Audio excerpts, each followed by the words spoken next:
काय खाणार? आज ना आज आज आज हे घ्या आंबे आणि आंबा पोळी बनवा. ओके.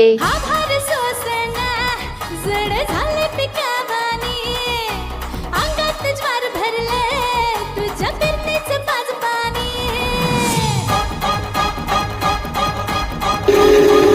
हे घुमूजला माझे सांगा भत्तर क्या धनी रात्रीला झोप नाही डाबी लावते बाबनी चांद तू पुनवाचा तू गरुपान गोजिरवाणी जीव माझा जळतोया होत काळजाचं पाणी पाणी आक कोंबडी पळाली तंगडी धरून लंगडी घालाया लागली आक कोंबडी पळाली तंगडी धरून लंगडी घालाया पप्पा अरे वा आंबा पोळी वा वा वा वा एक